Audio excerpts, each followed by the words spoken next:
you couldn't bring the money back in. That's really good stuff. You cannot bring the money back into the United States. Spend it someplace else. We helped win the bid for the 2028 Summer Olympics in Los Angeles. I helped a lot. I was called by a big Democrat politician. I don't know if he'll agree to it anymore to say. But he said to me, "Sir, would you take a call from the head of the Olympic Committee?" I said, "But I'm not president." This is when I wasn't president.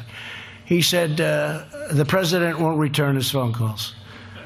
I said, "Why do you say that?" He said, "The president will not. President Obama wouldn't return his phone calls. Would you take a call from the head of the Olympic Committee?" I did. I couldn't get him off the phone. He was a really nice guy. He was so happy that somebody finally returned his phone calls. And we got the 2028 Summer Olympics. And I made that phone call was before I took office, by the way. So that was good. Helped the United States, Mexico, and Canada in our united bid toward the 2026 World Cup. That's a big deal. That's a big deal. We got ANWR, one of the largest fields in the history in anywhere in the world. One of the great energy fields anywhere in the world. That's in Alaska. They've been trying to get that long before Ronald Reagan. Nobody could get it approved. We got it approved. That's going to be one of the great energy sources. We approved the Keystone and the Dakota Access pipelines in just about week one. They were dead. They were dead. I had dinner the other night with one of the gentlemen involved in the Dakota Access. He said, "Sir, we were dead." I never met him. We were dead. It was not going to happen. Now it's open. Tremendous numbers of jobs were produced in building it and everything else, so we got it started.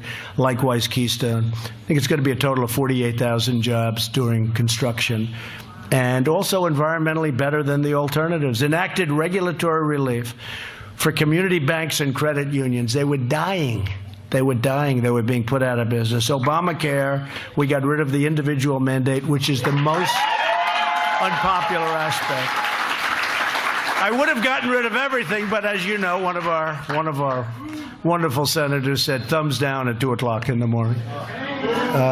We had it all gone, but we'll get rid of it anyway. Obamacare is essentially decimated. We've also come, and you know, once you get rid of the individual mandate, which we've done, that really was the end of Obamacare. But we've also helped where people that are still stuck in Obamacare were trying very hard to keep their rates down. You know what I'm talking about. You know, people are shocked that we've kept their rates down. And the increases have been much less than people were projecting that they'd be because of what we've done, not because of what they would have been 30, 40. They were 120% when I was running for office. But we've worked very hard on that, Secretary Azar. I had something passed called Right to Try. Does everyone know what that is? You don't want to know, in a way. That's when you're really sick, you're terminally ill. And we have potentially a great cure, but it's going to take 5 years to get it approved in FDA or wherever. And we get the people now are allowed to go and try those things, which may work and they may not work. But people, if they didn't have money, they stayed home. They had no hope. And if they did have money, they'd travel all over the world to try and find a cure. We have some cases. I'm very proud of it. They couldn't get it approved. This has been going on for 30 years. Right to Try. Think of it. It's a great name. Right to Try. Right to Try. Maybe it's going to work. Maybe it's not. So now if you have some kind of an illness, you're terminally ill, you're very, very sick, you have the right to try a potential cure. And it's good in a lot of ways. You also learn whether or not it works. You know, I mean, what's a better sampling? But you try, and people are really happy about that. I'm very proud of that.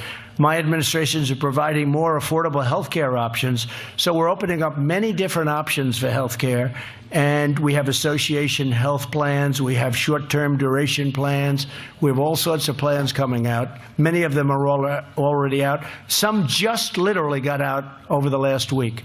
So I think it's going to be something great. We have clean coal exports have increased 60% last year, clean coal, which is one of our big assets that we weren't allowed to use for our miners.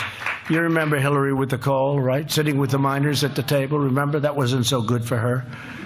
So the people of West Virginia and all over, you look at Wyoming, you look at so many different places where they just, Pennsylvania, where they loved what we did, and it's clean coal, and we have the most modern procedures.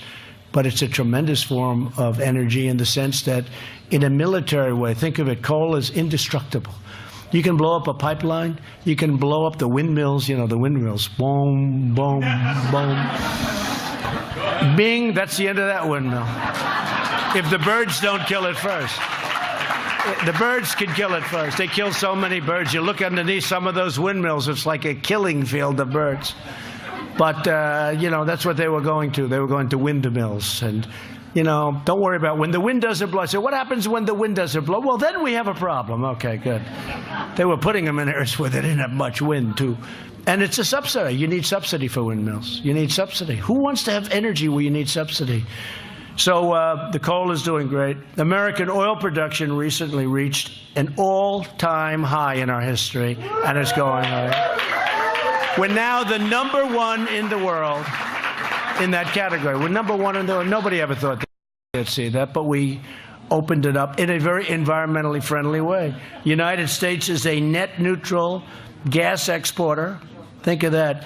And we have we're neutral, now we're going positive. We were even, now we're going to be very positive. On natural gas, we're exporting natural gas at a level that we've never done before. And we're using it at a very high level. Withdrew the United States from the job-killing Paris Climate Accord. That was another beauty. That was a beauty. We signed landmark VA accountability legislation and passed VA choice. So for 40 years, they've been trying to get these things. Accountability and choice. Accountability is you could do anything you wanted if you worked in the VA. And choice is where they can't get a doctor. You go outside, you see a doctor, we pay the bill for our great vets. They've been trying to get that stuff for 45 and even longer, and we got it done.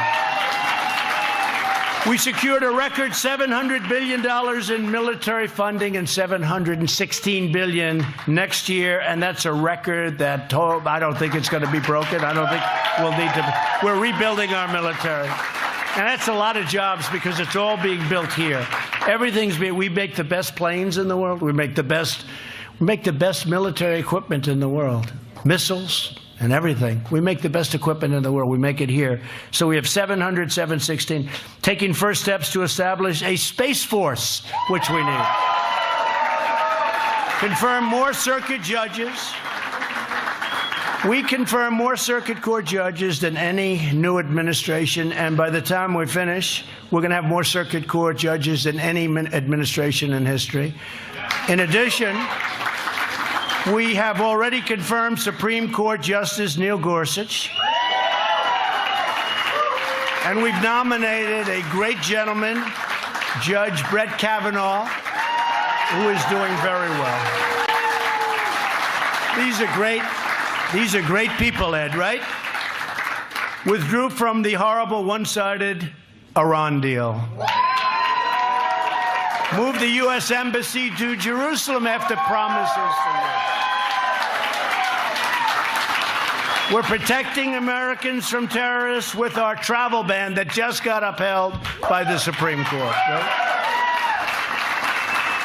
Issued executive orders keeping open Guantanamo Bay. They wanted to close it. I want to keep it open and use it for the renegotiating disastrous trade deals and imposing tariffs on foreign steel and aluminum and, frankly, on countries that are taking advantage of us and have been for many decades. We're imposing tariffs. And by the way, they impose tariffs on us. You ever see anything like this? I'll have politicians come to me, sir, we want free trade. I said, so do I. Well, such and such a country, you're raising the tariffs. I said, yeah, but they have massive tariffs on us, 50%, in one case 100%, in some cases more than that. What would you say about that? Well, I understand that, sir, but we're now doing it to them. That's not free trade. I said, well, it's not stupid trade either, right? It's unbelievable. No, these people are unbelievable. They're unbelievable. And, you know, again, your steel guys in there, and they can tell you what's going on. I see a couple of steel hats back there. But they can tell you what's going on. Well, U.S. Steel is opening up, I think, 8 plants. And Nuco and so many different companies have announced plants. Some of them brand new, some of them expansions. There's nothing like what's happening in the steel industry right now, and that's because of what we did with tariffs. They were dumping steel all over this country, dumping it. And in many cases, it was a highly inferior product, really bad stuff. You know, steel can be bad, too.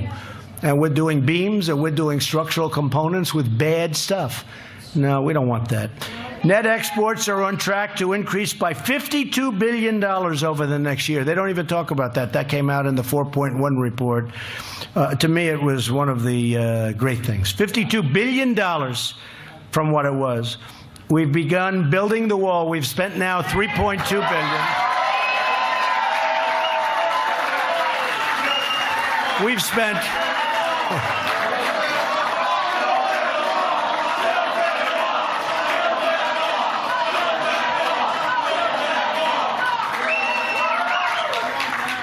We've spent 1.6, and we're spending another 1.6, and now we're asking for $5 billion, and it's all happening. We're up in California and San Diego and various other places. We've got a stretch of 80 miles that's just starting. We're doing well with it, but we're having very little help from Congress, in particular from the Democrats in Congress, because they're just obstructionists. Most of them voted for a wall 10 years ago, 12 years ago. They voted. But they're just a bunch of obstructionists. You know, I have 400 people that haven't been approved. These are great people, like yourselves. They gave up their jobs in order to work in government, and they're going every ounce of time. They're delaying it and obstructing. You know, their whole campaign is resist, and our campaign is make America great again. There's a big difference. Big difference. That's why, I mean, even beyond Claudia, I think Claudia is going to do great. You got to help her, got to make sure, because she's running against somebody that's a total. President Trump there in Utica, New York. Good evening from Washington. I'm Brad Baer. He's campaigning for Claudia Tenney. You saw the White House travel pool there go to bars as they get ready to move on. The president listing all of the things the administration sees as successes so far in his administration as he makes the case for a midterm election that will be crucial when it comes to control of the House and the Senate. A lot of news today. A president, businessman, and former reality TV star once known for his catchphrase, "You're fired," took to Twitter today to weigh in on two firings, the latest this afternoon. The FBI's ouster of Special Agent Peter Strzok, months after it was revealed that he sent anti-Trump text messages to his lover at the agency during and after the 2016 campaign. The other firing was caught on tape. Former White House aide Omarosa Manigault-Newman pitching a new tell-all book, releasing a secret recording of her firing by White House Chief of Staff John Kelly, and another recording of the president's reaction to it. There may be more tapes to come, we're told.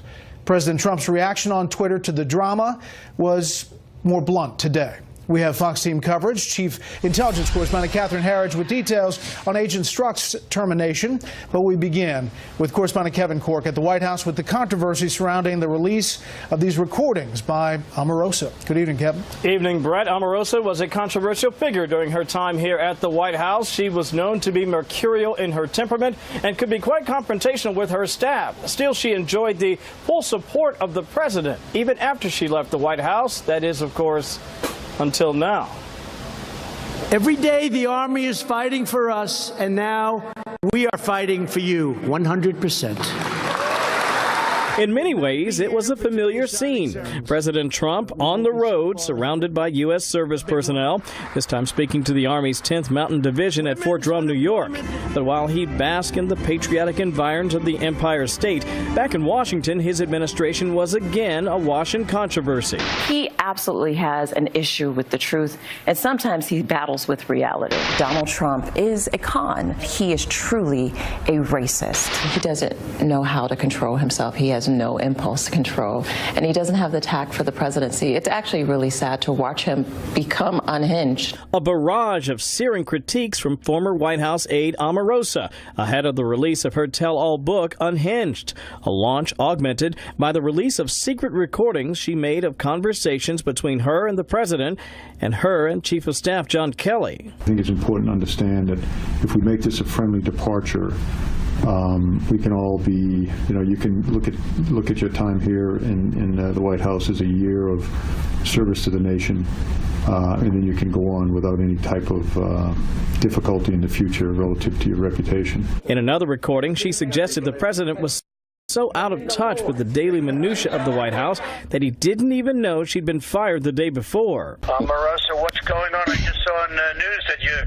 thinking about leaving. What happened? General Kelly came to me and said that you guys wanted me to leave. No, nobody even told me about it. Nobody, Wow. The recordings drew a sharp reaction from the president on Twitter, where he described his former aide as wacky, a lowlife, vicious but not smart, suggesting that people in the White House hated her. This is someone who's disgruntled, who is so self-serving. This is someone with zero credibility in this town. Still, it's a sudden reversal for a woman who just months ago felt so deeply connected to the president that she unsuccessfully tried to have her wedding party photos taken at the White House. A headline-grabbing choice that pales in comparison to the attention her choices have garnered this week. Given Omarosa's lack of security clearance and the unclassified nature of her conversation with General Kelly, Brett, as far as the firing and the recording of that in the Situation Room, it is still highly unlikely that it violated any specific law. Still, the White House is said to be investigating the matter. Brett? Kevin Cork live on the North Lawn. Kevin, thank you. As mentioned earlier, the president also tweeting today about another firing, one he believes was long overdue. The attorney for Peter Strzok says the FBI fired the special agent Friday over anti-Trump text he sent to his former lover, also at the FBI, during the 2016 campaign. This as the prosecution rests in the trial of Trump's former campaign chairman. Chief Intelligence Correspondent Catherine Herridge has our report from Alexandria, Virginia. There's simply no evidence of bias in my professional actions. FBI agent Peter Strzok, who was kicked off special counsel Robert Mueller's Russia probe for anti-Trump texts, was officially fired by the FBI Friday afternoon. Along with his former colleague and lover, FBI lawyer Lisa Page, the two exchanged thousands of texts where they criticized candidate Trump and his supporters. In a lengthy statement, Strzok's lawyer said the FBI's deputy director overruled the Bureau's disciplinary review that recommended a 60-day suspension and demotion, implying it was political. Quote, "This decision should be deeply troubling to all Americans. A lengthy investigation and multiple rounds of congressional testimony failed to produce a shred of evidence that Special Agent Strzok's personal views ever affected his work." Strzok testified under oath last month. Not once in my 26 years of defending our nation did my personal opinions impact any official action I took. This is true for the Clinton email investigation and for every other investigation I've worked on. It is not who I am, and it is not something I would ever do. Strzok's attorney singled out FBI Director Christopher Wray, alleging Strzok's termination was a departure from typical Bureau practice and contradicts Director Wray's testimony to Congress and his assurances. Wray laid out his approach at a recent national security conference. I'm not going to make decisions based on yelling and screaming. I'm going to make decisions based on the process. In a series of tweets, the president emphasized Strzok was a decision maker in the FBI's Russia and Clinton email cases. Just fired agent Strzok, formerly of the FBI, was in charge of the crooked Hillary Clinton sham investigation, he tweeted. It was a total fraud on the American public and should be properly redone. Though the attorney general recused himself from the Russia probe, a senior House Republican told Fox he can still take action. Name an individual, perhaps a U.S. attorney or even a retired U.S. attorney, to investigate this agency, to have full access, to have subpoena authority, and to get to the bottom and the top of all of this past misconduct. The FBI declined to comment today on Strzok's termination, which is standard because the Bureau doesn't publicly discuss personnel matters. Brett. You're at the federal courthouse there in Alexandria, where the Paul Manafort trial taking place. Some movement today. Well, that's right, Brett. Just over an hour ago, the prosecution rested its case after calling two final witnesses, including a Treasury Department official who took the stand for a second time and testified that Paul Manafort and his business partner Rick Gates, the government star witness, never filed paperwork to document the foreign bank accounts for their company. The judge said he was allowing the testimony but warned the jurors that the government had the chance to indict Manafort's company and chose not to. Only Mr. Manafort is on trial. And we expect tomorrow morning to learn whether the defense will call its own witnesses and reveal its own evidence, Brett. We'll follow all that tomorrow. Catherine, thank you. The markets closed today in the red. The Dow was down 125. The S&P 500 finished off 11 points. The Nasdaq lost 19. Up next, the Democratic frontrunner in the Minnesota Attorney General race faces accusations of abuse. We'll have that story. The race for Minnesota Attorney General has gotten personal. Just hours ahead of a primary vote, an ex-girlfriend says she was emotionally and physically abused by Democratic Congressman Keith Ellison and has video to prove it. Congressman Ellison, who also, by the way, is the deputy chair of the Democratic National Committee, is denying the allegations. Senior correspondent Mike Tobin has the story from our Midwest Bureau. Six-term Democratic congressman, deputy chair of the DNC, and frontrunner for the Democratic nomination for Attorney General in Minnesota, Keith Ellison is denying allegations that first went public on Saturday.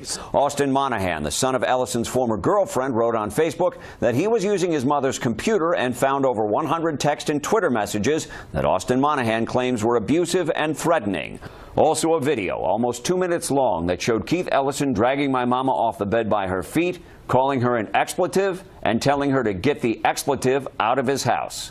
The ex-girlfriend, Karen Monahan, issued a statement detailing abusive behavior and the incident allegedly on video from a day she slept late, and claims the congressman demanded she take out the trash. That is when he tried to drag me off the bed by my legs and feet, screaming, "Expletive, you answer me when I'm talking to you." I said, "Take out the trash." Ellison issued a statement saying he and Karen Monahan had a long-term relationship which ended in 2016, but strongly denied the abuse. The video does not exist because I never behaved in this way. Any characterization otherwise is false, he said. Experts say the benefit of the doubt these days goes to the accuser.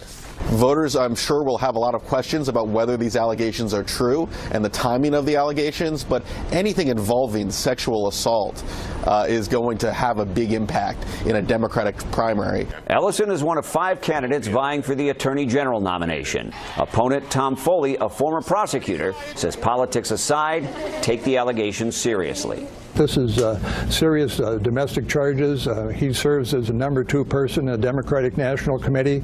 Frankly, I think he should resign from that position. I don't think he should be up there until these allegations are resolved. There's no information that anyone outside of the Monahan family has seen the video or allegedly abusive text messages. With the primary tomorrow, this scandal hangs on statements from an ex and a social media post from a 25-year-old. Brett, back to you. Mike Tobin, live in our Midwest Bureau. Mike, thank you. More on those other races tomorrow coming up in just a bit. Up next, a $719 billion defense bill signed by the president, a diplomatic fight with Turkey over an imprisoned pastor, and news of a U.S. soldier killed in Afghanistan. Stay with us. As we reported earlier, President Trump today signed the defense authorization bill into law. The bill includes more than $700 billion for the military. But as national security correspondent Jennifer Griffin reports, senior defense officials at the Pentagon say it also starts to provide the Pentagon what it needs to fight the growing threat from Russia and China. After years of budget caps and more than 17 years of war, the $716 billion defense authorization bill signed by the president today at Fort Drum, New York, home of the Army's 10th Mountain Division, makes little mention of fighting terrorism. We will replace aging tanks, aging planes and ships with the most advanced and lethal technology ever developed, and hopefully we'll be so strong we'll never have to use it. But if we ever did, nobody has a chance. The increased funding sends a strong message instead to Russia and China. There are provisions after provisions to push back against this aggressive attitude that Russia's taking against us literally all over the world. Among the provisions, 77 F-35 Joint Strike Fighters, 2 Virginia-class submarines, a new aircraft carrier, 13 new battleships, modernization of the nuclear triad, funding to develop and field low-yield nuclear weapons, and billions to replace aging equipment. It requires the president to designate an NSC employee to coordinate the interagency fight against election interference and includes $6.3 billion to increase U.S. military presence in Europe. It bars military-to-military cooperation with Russia and provides a 2.6% troop pay raise, the largest in 9 years. President Trump made no mention today that the defense bill was named for Senator John McCain, the ailing chairman of the Senate Armed Services Committee, who has remained at home since late last year battling brain cancer. McCain's wife Cindy tweeted in response, "Incredibly humbled at the naming of this after my husband." Brett? Jennifer Griffin at the Pentagon. Jennifer, thank you. Senior defense officials say an Army Special Forces soldier has died from wounds he received earlier this month in Afghanistan. 36-year-old Sergeant First Class Raymond Transfiguracion of Hawaii died Sunday in Germany. He was wounded when an improvised explosive device detonated near him in the Helmand province while he was on patrol. Meanwhile, the Taliban has launched an all-out assault over the past 4 days in another province, Ghazni. So far, more than 120 people have been killed there. A diplomatic showdown between the U.S. and Turkey over the detention of an American pastor, Andrew Brunson, shows no signs of letting up tonight. Even as Turkey deals with a major currency crisis, they're blaming on that U.S. pressure. So how does this affect a long-standing relationship with a NATO ally? Correspondent Rich Edson reports from the State Department. Rising interest rates, a slowing economy, growing anxiety. The country is in difficulty because we have millions, billions of dollars in debt. The Turkish lira hit another low against the U.S. dollar, falling more than 45% over the past year, as investors worry about Turkish debt, an increasingly authoritarian government, and an escalating international dispute. Turkey's currency decline hit other Asian and European markets, and the Trump administration is piling on, last week doubling the rate of tariffs on steel and aluminum imports from Turkey. Turkish President Recep Tayyip Erdogan says his country is under economic siege and that the United States is stabbing his country in the back. There is no plausible explanation for taking such an antagonistic stance towards a state that has had such a heavy toll as a NATO ally. The relationship between these two NATO allies has deteriorated for years. This month, the Trump administration has markedly escalated this diplomatic fight over Turkey's continued detention of an American pastor, Andrew Brunson. Authorities arrested Brunson nearly 2 years ago after a coup attempt in Turkey, claiming the pastor was a spy. The U.S. says the accusation is absurd. President Trump calls him a gentleman and a Christian leader. American officials have repeatedly demanded his release. Last week, Turkey's deputy foreign minister met with Deputy Secretary of State John Sullivan. U.S. officials say the two countries have made little progress in resolving this. I'd like to one day do a free trade agreement with Turkey. I'd like to get them out of Russia's orbit, pull them away from Iran. But there'll never be a normal relationship until Pastor Brunson is out of jail. While detaining Brunson, Turkey has demanded the United States surrender Fethullah Gulen, a Muslim cleric living in Pennsylvania. Erdogan's government blames him for masterminding the July 2016 coup attempt. The U.S. and Turkey are still trying to resolve this. The White House has announced that Turkey's ambassador to the United States has requested a meeting, and he and the National Security Advisor John Bolton met today to discuss Pastor Brunson and the strained U.S.-Turkey relationship. Brett? We'll follow that. Rich Edson live at the State Department. Rich, thank you. Up next, the extraordinary amount of money being spent on the Wisconsin Republican primary, a race to try to unseat the Democratic Senator Tammy Baldwin.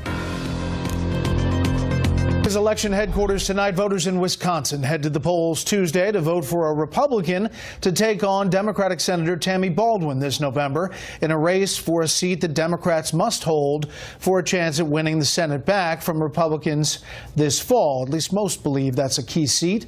Correspondent Peter Ducey takes a look at the candidates from Wisconsin. The field isn't even set yet, but $36.9 million has already been spent on the Senate race in Wisconsin. That's a lot of cheddar. Folks, this is not a game. campaigns for Democrats and Republicans have combined to spend $19 million in Wisconsin, while outside groups have pumped more than $17 million into the race. On the Republican side, businessman and former Marine Kevin Nicholson has a cash advantage over State Senator Leah Vukmir. Nicholson is running as an outsider, and a lot of his donations come from outside the state. Yes, I do have to be able to raise money, over $3.3 million, over double my primary opponent. And guess what? I don't take offense to the fact that people are donating to my campaign. What Vukmir lacks in money, she makes up for in mileage. I've put on 81,000 miles on my car since I started thinking about running. She also has the support of a famous local. She is the person who can best deliver the Senate seat for us. The winner of tomorrow's GOP primary will face Democratic Senator Tammy Baldwin. She stands with, of all people, Bernie Sanders in calling for single-payer government-run health care. Baldwin has a double-digit lead over both Republicans in a recent Marist poll, but she's airing attack ads against both of them anyway. Tammy Baldwin has worked to make sure our government buys American and hires American. But Leah Vukmir and Kevin Nicholson disagree. Baldwin was the first Democratic incumbent senator in America to run re-election ads this cycle, and about a third of the $14.8 million her campaign has spent has been on ads, even though she doesn't have an opponent yet. Tammy Baldwin has spent $5+ million already, still sits at a 41% approval rating in our state. Anyone who tells you that she's not in a lot of trouble is kidding themselves.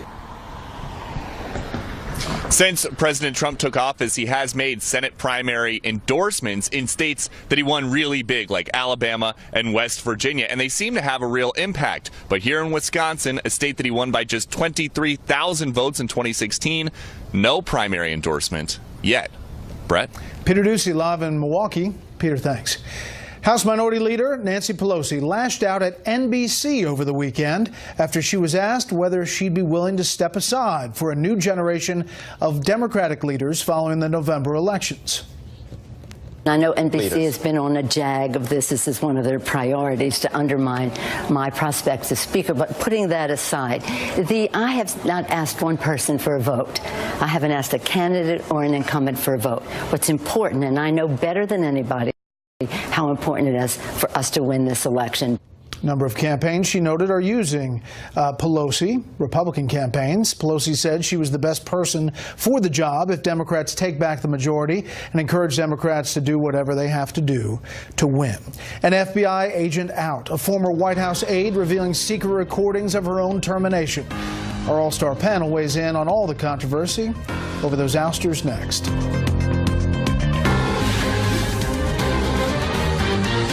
May I ask you a couple of questions? Is the president aware of this? Let's not go down the road. This is a non-negotiable discussion. I don't want to negotiate. I've never had a chance to talk to you, General Kelly. Yeah, so if this is my departure, I'd like to have at least an opportunity to understand. We can talk another time. This has to do with some pretty serious integrity violations. So I'll let it go at that. So the staff and everyone on the staff works for me, not the president. Omarosa, what's going on? I just saw on the news that you're thinking about leaving. What happened? General Kelly came to me and said that you guys wanted me to leave. No, nobody even told me about it. Well, Omarosa is a former White House aide who is now pitching a new book, and she has audio tapes, as you heard there, of her interactions with the White House Chief of Staff, the President, perhaps others, she says. The President taking this on head-on Twitter, saying, while I know it's not presidential to take on a lowlife like Omarosa, and while I would rather not be doing so, this is a modern-day form of communication, and I know the fake news media will be working overtime to make even wacky Omarosa look legitimate as possible. Sorry. Obviously, Omarosa has changed her tune since leaving the White House, a tune that was much different at the beginning of the administration. Every critic, every detractor will have to bow down to President Trump. It's everyone who's ever doubted Donald, whoever disagreed, whoever challenged him. It is the ultimate revenge to become the most powerful man in the universe.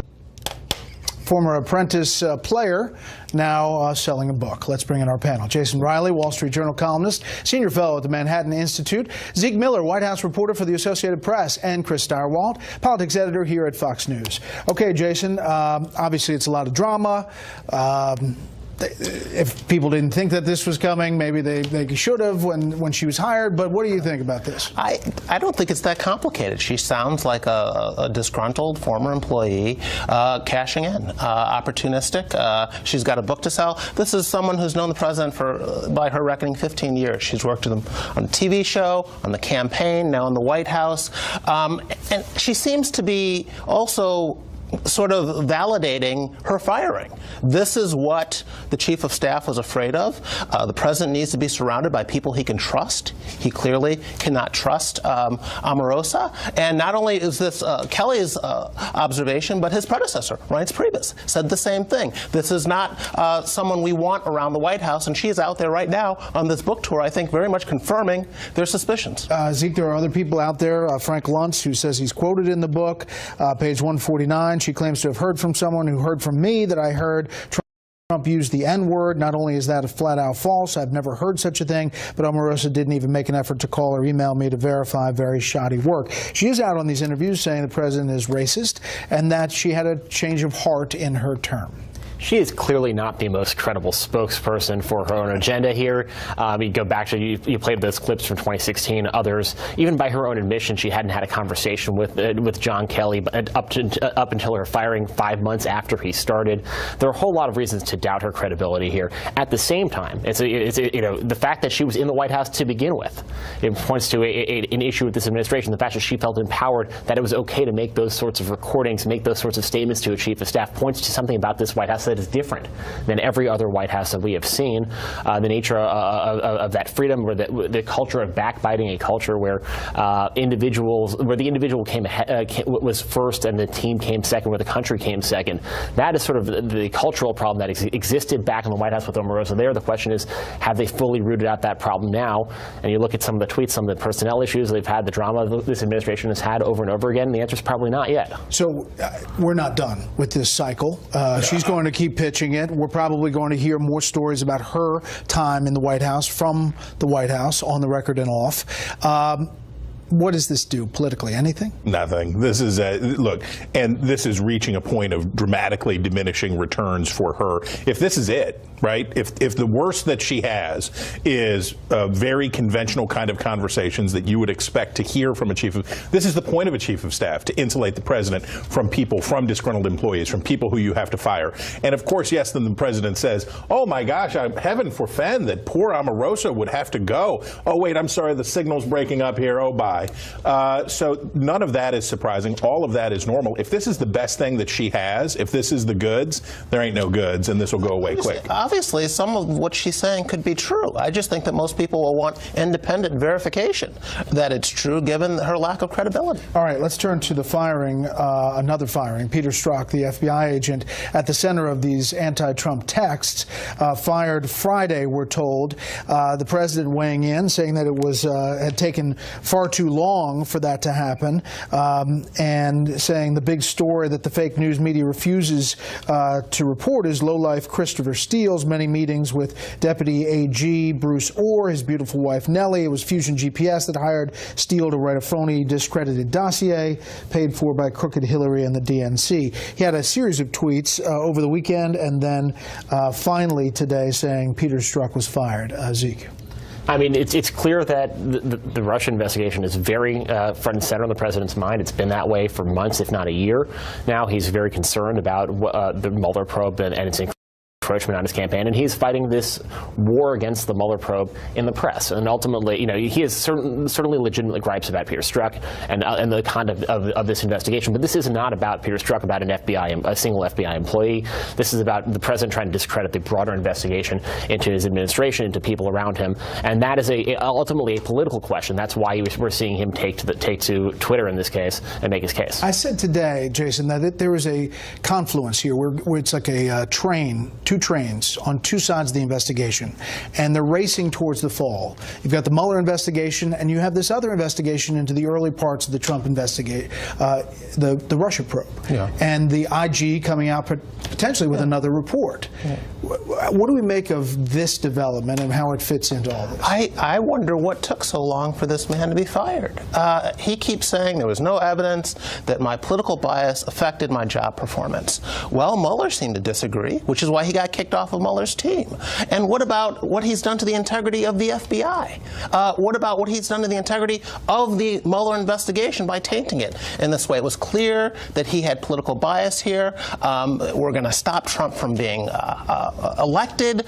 He put it in writing. What took so long for this step to be taken? And what we don't have is the testimony of Lisa Page, which we're told is really opposite of what Strzok said. Quite so, and I would just say this. Strzok falls into the same category as McCabe and Comey. If they are sincere about wanting to rehabilitate the reputation of that agency and let the good men and women there do their work, and about the Mueller investigation, it's time to exit stage left. Don't be out raising money and making yourself the center of the story, because that plays right into Donald Trump's narrative. So if you're sincere, then you got to go away. Panel, thank you. A little shorter today because the president was talking there in New York. When we come back, proof nothing can put a damper on a wedding day. Weather conditions. Take a look at how these brides wouldn't let anything put a damper on their big day.